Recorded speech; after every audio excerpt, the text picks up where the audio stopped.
শহরের কোলাহল থেকে দূরে এক নির্জন গ্রামের মাটিতে আজও নিভৃতে জ্বলে এক শিল্পীর সৃজনের প্রদীপ।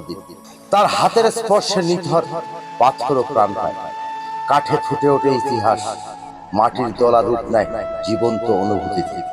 কখনো তিনি রংতুলিতে আঁকেন স্বপ্ন, কখনো স্কেচে, আবার কখনো ছেনি হাতুড়ির আঘাতে নির্মাণ করেন অনন্য শিল্পকৃতি। দারিদ্র্যের কঠিন বাস্তবতাকে সঙ্গী করেই তার বেড়ে ওঠা। আজ বার্ধক্য তাকে ছুঁয়ে নিয়েছে। জীবন সংগ্রামের দীর্ঘ পথ পেরিয়েও তিনি হার মানেন। শিল্পই তার জীবিকা, শিল্পই তার সাধনা, শিল্পই তার জীবনের একমাত্র ভাষা। প্রতিটি সৃষ্টির ভিতরে তিনি খুঁজে পান নিজের অস্তিত্ব, নিজের বেঁচে থাকার প্রেরণা।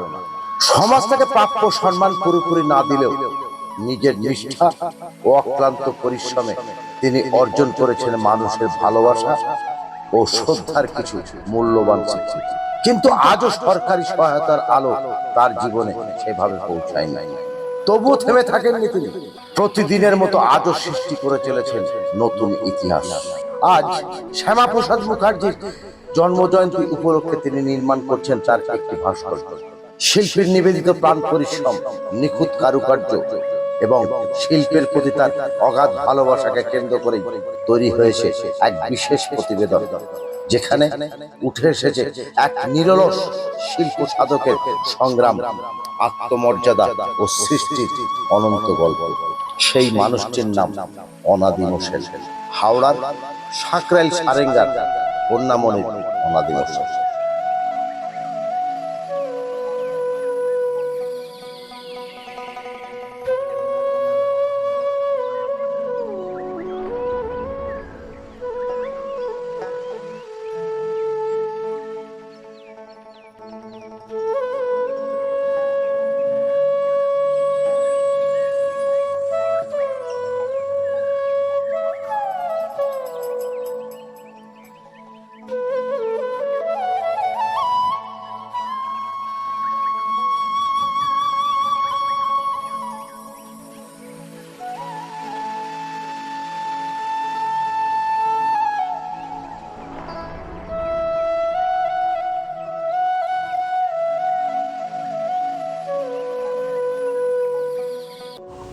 অনিদা, আপনার এই যে শিল্পী সত্তা, এটা কি একদম ছোট বয়স থেকে, শিশুকাল থেকে?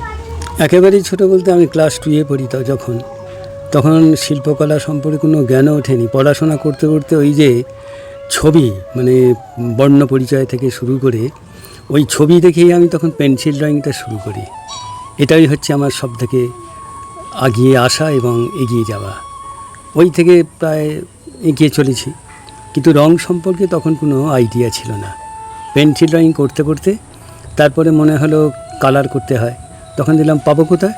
তো মায়ের আলতা, সিঁদুর, এবারে হলুদ কালার বলতে আম গাছের ছাল আর চুন দিয়ে তাকে হলুদ রং করা, আর গাছের পাতাকে নিংড়ে সবুজ কালার করা। এই হচ্ছে আমার শুরু।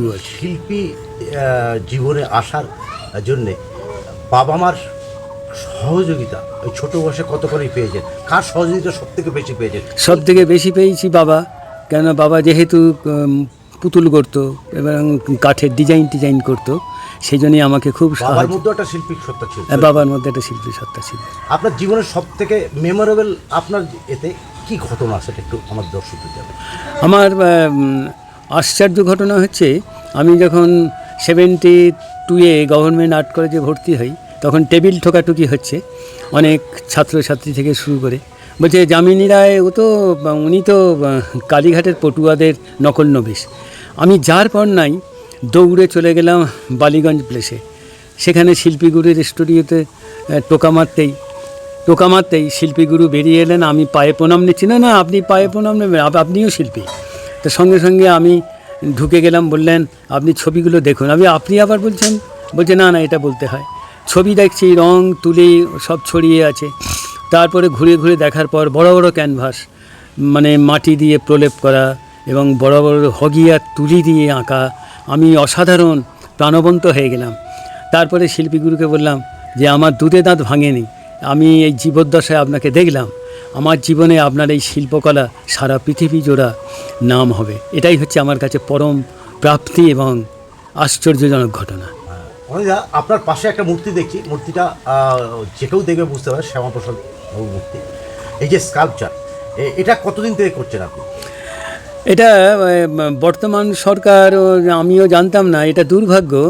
ডাক্তার শ্যামাপ্রসাদ মুখার্জি, বাংলার বাঘ আশুতোষ মুখোপাধ্যায়ের যে যোগ্য পুত্র, বাবার সঙ্গে ছেলের একটা সংঘাত ছিল, কিন্তু উনি যে একটা বড় মাপের মানুষ ছিলেন আমার জানা ছিল না।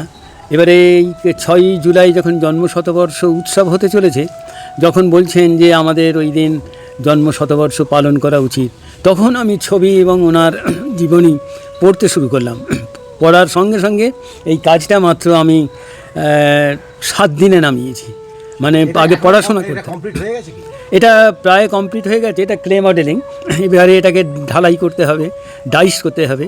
ডাইস করার পরে প্লাস্টার অফ প্যারিস দিয়ে ডাইস করেই তারপরে ব্রোঞ্জ হতে পারে, পাথর হতে পারে। সেই ব্রোঞ্জের কাজগুলো কি এখানেই কমপ্লিট হবে? না, ওই ব্রোঞ্জের কাজগুলো ওদের টেকনিক্যাল লোকগুলো ওদেরকে জোগাড় করে এখানে আনি, এখানে নিয়ে এসে তাদের দিয়ে কাজ করে, কিন্তু ফিনিশিং কাজগুলো আমাকে করতে হয়।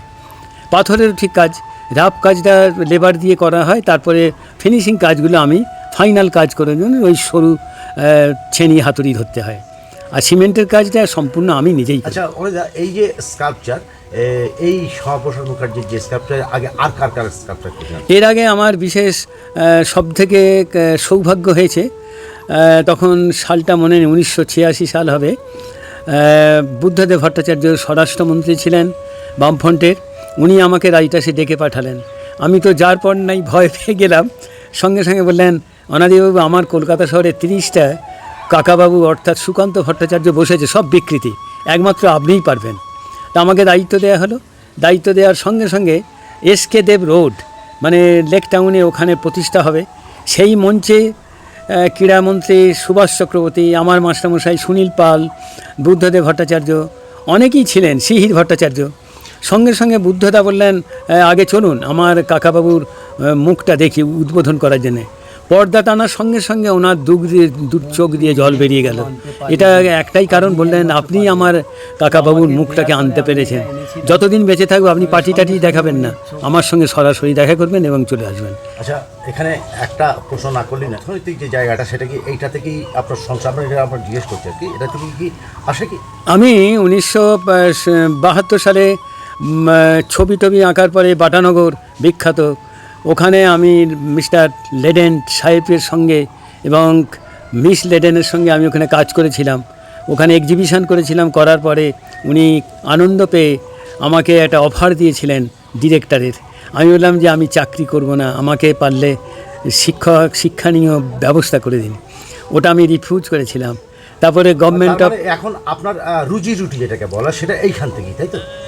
না, এবারে আমি এটাকে সঙ্গে সঙ্গে কী করলাম, যে রুটি রোজগারের জায়গাটা আমাকে করতে হবে কি, শিল্পকলা, অ্যাডভার্টাইজিং, আমাদের লাইনে 25টা লাইন আছে, ক্লে মডেলিং, পোড়ামাটির কাজ, ডাই অ্যান্ড ডাই, টেরাকোটা, বিভিন্ন আঙ্গিকে, তারপর তো বই পাড়ায়, প্রচ্ছদপট, এলাস্ট্রেশন, এইসব আমার রুটি রোজগারের জায়গাটা পূরণ করেছে, এখনও করে চলেছে। আপনার নাম তা একটু জাস্ট দর্শকদের আপনার নিজের মুখ থেকে একটু জেনে নেবো, আপনার নাম। আমি শ্রী অনাদি মুশেল, ঈশ্বরের শ্রী জিতেন্দ্রনাথ মুশেল, মাতা অষ্টময়ী দাসী, এবং আপনার যে জায়গা থাকেন একটু। আমি কন্যামণি কলাতলা এবং হাওড়া, আমি সাঁকরাইল থানার অন্তর্গত। এটাই আমার জন্মভিটা। ধন্যবাদ।